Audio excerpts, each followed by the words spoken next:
the 64th gene key or archetype of consciousness has a spectrum that goes from the shadow of confusion to the city of illumination through the gift of imagination. This theme really has to do with the higher attributes of consciousness as embodied in the human form. Our higher faculties, our cognitive faculties, the head brain, the extraordinary interface where the amount of neurons that we have up there and the amount of potential connections between each neuron give us a permutation that goes into cosmic size amounts of different possibilities, billions and billions and trillions and quadrillions of options, of possibilities. It's actually infinite because these are not static. These connections between neurons, which is only the physical interface and expression, isn't a static thing. It's alive. It's growing. You can actually watch neurons grow and make new connections. And this internal forest, it's an arborescence, is an expression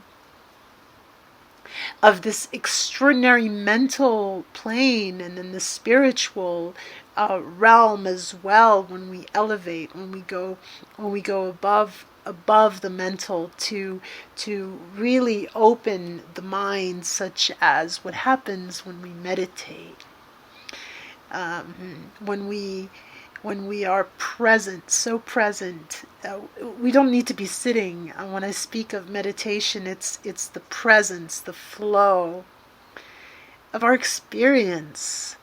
And what other name could we give it at that level but illumination, the light, the inner light beaming through all of the imaginings that are possible and that we choose with our hearts. It's like we have this faculty of incredible creativity, which is then going to be directed through what we hold in our hearts. It's our values, our love, our passion, our dreams, our desires. And at the shadow level, the low frequency level, this is called confusion, and there's nothing wrong with it. The suffering comes because of identification.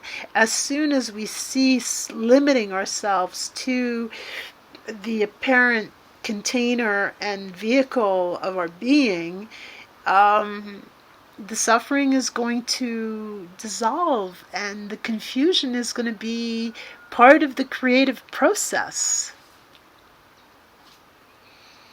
It's not going to feel lost anymore. It's going to be more like a state of awe,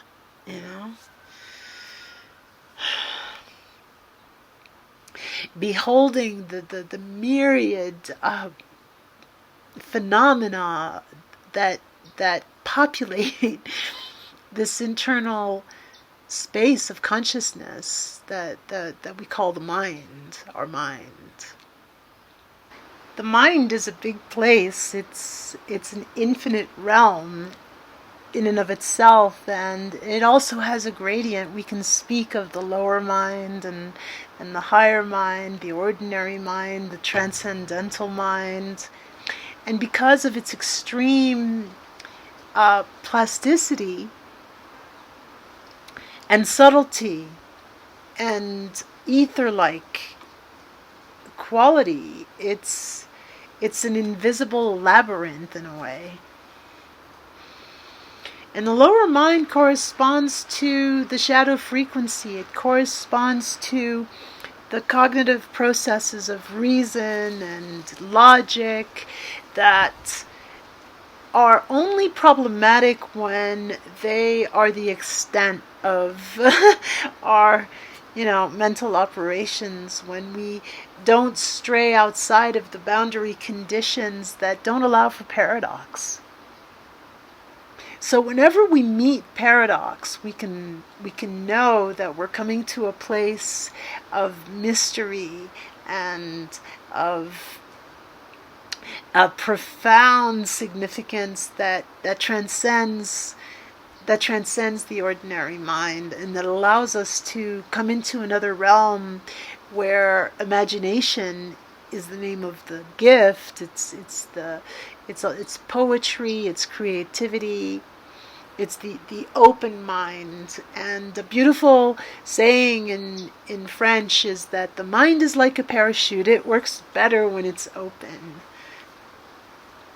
So we could say the lower frequencies of confusion correspond to a closed mind, because confusion often has this signature of feeling stuck and lost and unable to figure it out. It's like you're in the labyrinth and you're confused. You don't know to turn left, to turn right, to all this kind of stuff, which is part of our human experience.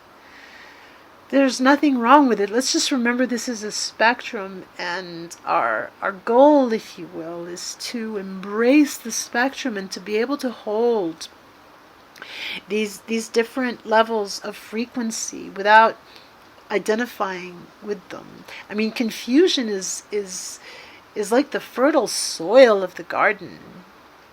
If you look at the composition of the soil, of a fertile soil, it's full of confusion. There's all sorts of critters in there that are going to be giving the vitality necessary for whatever is being imagined to take root and then to grow, to be nurtured. It's really, really beautiful spectrum that goes from this state, this experience of confusion to the city of illumination. And we have the proverbial eureka, or the light bulb, as we can see in cartoons or memes. It's like, aha, the illumination is the light. Let there be light that shows us what is true. And we come to the programming partner of the 64th hexagram gene key archetype of consciousness, which is the 63rd, which goes from the shadow of doubt to the city of truth, through the pathway, the gift, the state of inquiry. It's a really, really beautiful yes, a beautiful connection there as well. And so you can see how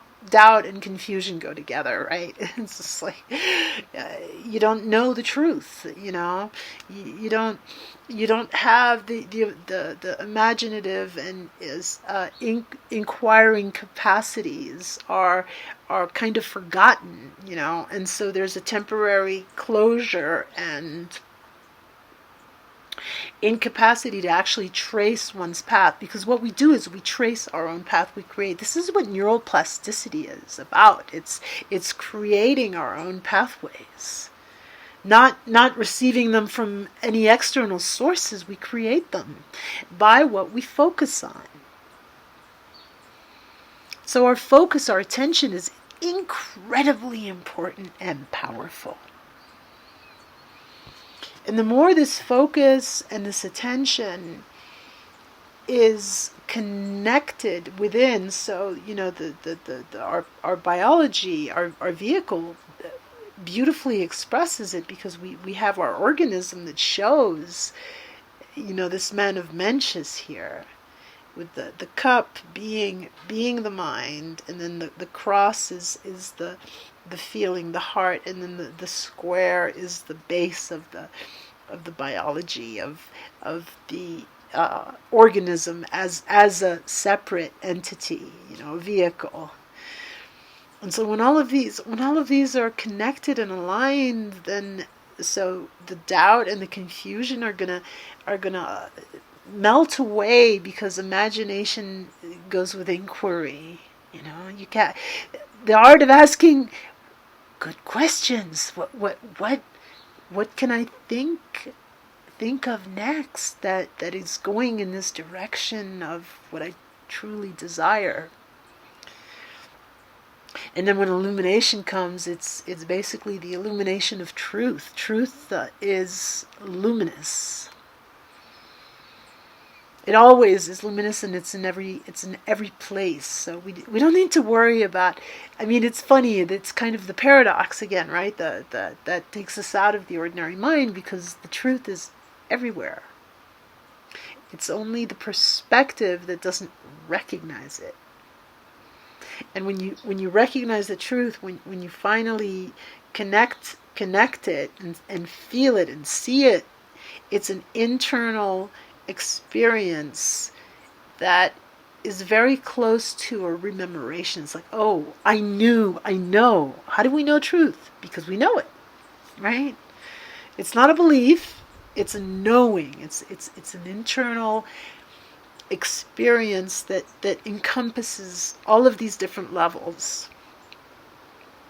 So basically, the invitation is to take confusion and even doubt, to take them lightly, to recognize that they're states that only lead to suffering when we identify with them, and that when we have a simple acceptance that, oh, this is happening, there's a doubt or there's a confusion, as we relax within this state, we are naturally going to expand beyond it. And that's the magic of our being, which is deeply, profoundly expansive. Like the breath, which is expansive. And then when we relax and we breathe out, we exhale, we're deepening our experience.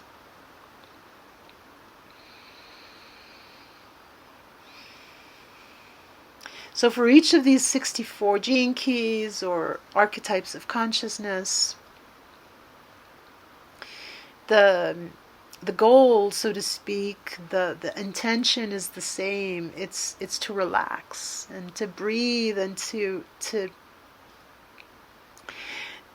basically dissolve within ourselves, within the true nature of our being, which is always here and now. Thank you so much for your precious attention. Please remember to like and to share the video, and also to subscribe and hit that little bell.